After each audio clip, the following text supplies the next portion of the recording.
If you're watching this channel, it's because you don't enjoy watching the world squander what Christendom built, but you want to do your part. And chances are you've heard me mention a great means by doing just that. Email made by and for Catholics. Check out fidei.email. That's FIDEI.email. Built for Catholic individuals, families, organizations, and groups. They're private, secure, and of course, they're Catholic. And they're offering 2 months off on your first year for an annual subscription if you enter the coupon code Return to Tradition without spaces. That's the name of this channel, without spaces, at checkout. You know, sometimes we're told that it can always get worse in the church. The situation can always get worse, and I guess that's true. It can. We could find either Francis gets really angry and decides to just overtly come after traditional Catholics more than just taking our masses away, but to do other things that I can't fathom what that would be, but he could do so. Or we could get a pope worse than Francis, or at least a man the world accepts as pope, who would continue Francis's work and double down on it, embracing the secular program with even more gusto, maybe accepting things that Francis even couldn't accept, that he would at least speak out against. It could get worse. And remember this maxim, because right now, behind the scenes in Rome, there's a discussion about creating reestablishing, in quotes, the diaconate for the ladies, the deaconesses or deaconettes, as I call them, because what they're talking about doing has no bearing in historic reality whatsoever with the deaconesses that served in the church in ancient Rome. Those deaconesses laid the groundwork for what we would call nuns today. They weren't ordained. They assisted bishops with things that it would not be proper for a man to do when it came to ministry with women. So the deaconesses would do that. That's what they did. And eventually they were replaced by nuns, at least in part because the tradition of consecrated women religious is something that goes back to the faith that existed before the Incarnation. I mean, that's what Our Lady was. She was part of that kind of tradition. But it can get worse. Without question, it can get worse, right? Well, here's your headline for, maybe it did just actually get a little worse. So a headline from Info Vaticana. A priest from Madrid asks that the next pope be a woman or a member of the James Martin crowd. Imagine the state the church has to be in where that's okay. Where it's okay for a priest to just publicly reject the church's authority. That the authority of the church as it's always taught on things going back to the ancient times. We should be used to that, I guess, right? James Martin does this all the time.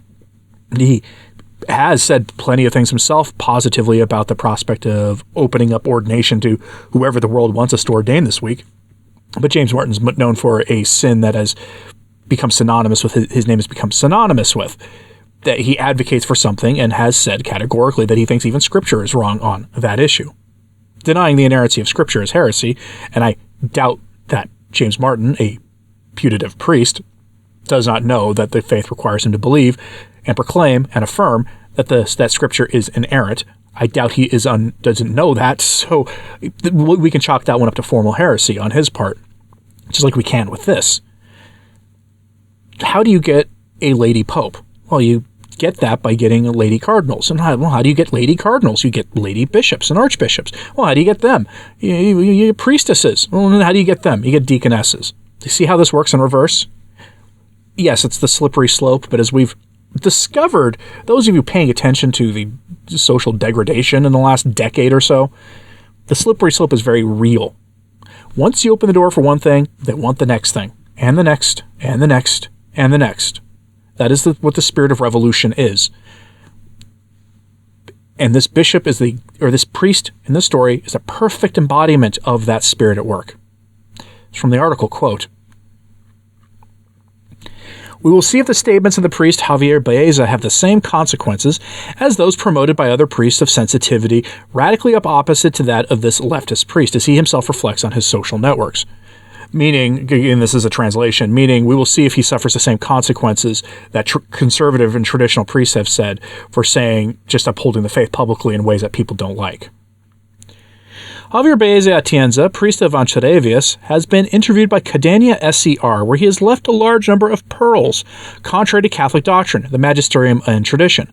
This priest affirms in the interview that it would be a precious and revolutionary thing if the next person who looks out the window when Francisco, may God keep him here for a long time, passes away, were a woman with her husband and her cherumbos, or a man with his wife and his cherumbos. Not sure what the word cherumbos means. That's probably a translation issue. Probably he means their children. For asking that he not be missing, and the interview points out that he could also be a member of the James Martin Brigade, to which the priest is receptive and supports him. Asked whether he sees it as feasible or not for the church to accept these Protestant and anti-Catholic changes, Baez Atienza, a priest, is in favor of this and points out that first we must change some structures. He asks that women have the same capacity for opinion and decision, and even to give mass and be ordained bishops, meaning he's asking for priestesses.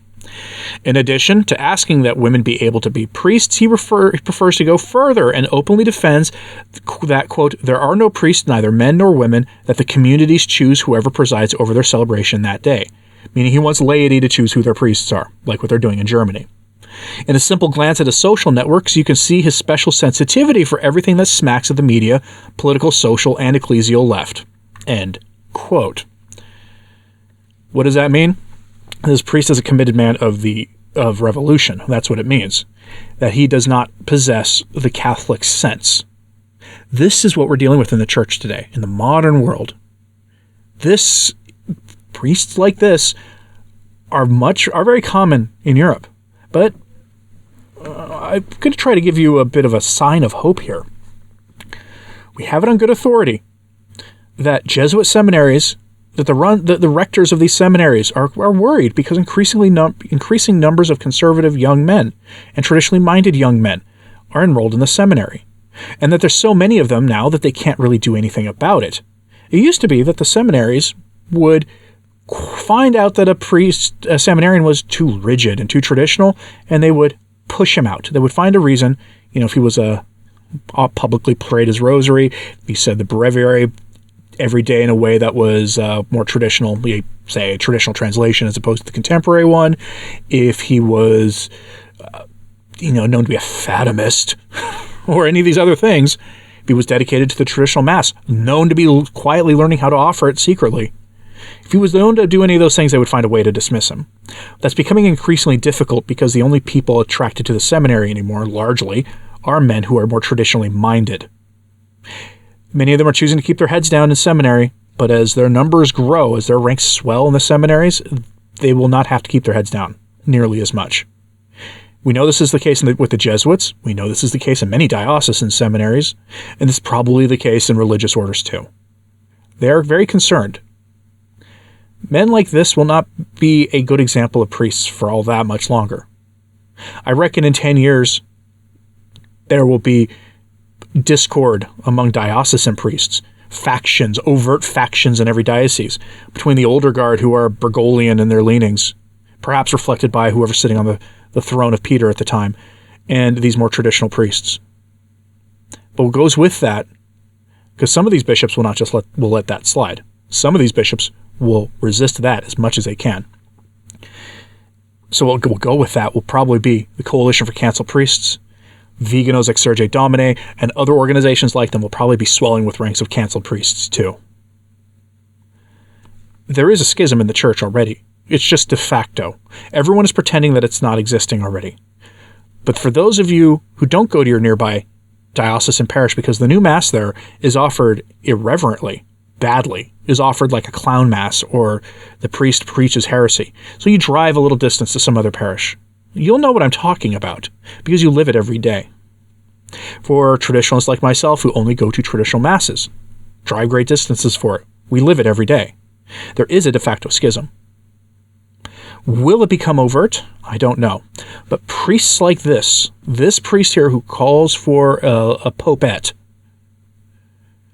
or a James Martin Pope, or can you imagine James Martin himself as Pope? I keep expecting him to be named to be an auxiliary bishop somewhere, or perhaps a cardinal priest, because either of those would start putting him on the path to have that happening. I keep expecting him to get a promotion. Could you imagine? Priests like this want that to happen. So yes, it can always get worse, folks. It can always get worse. Sometimes the modernists in Rome give us a glimpse into what it getting worse actually would look like in practice. Let me know what you think about this in the comments, please. Hit like and subscribe if you haven't. It does help. So does sharing this on social media. That helps too. And as always, pray for the church. I'm Anthony Stine. Ave Maria.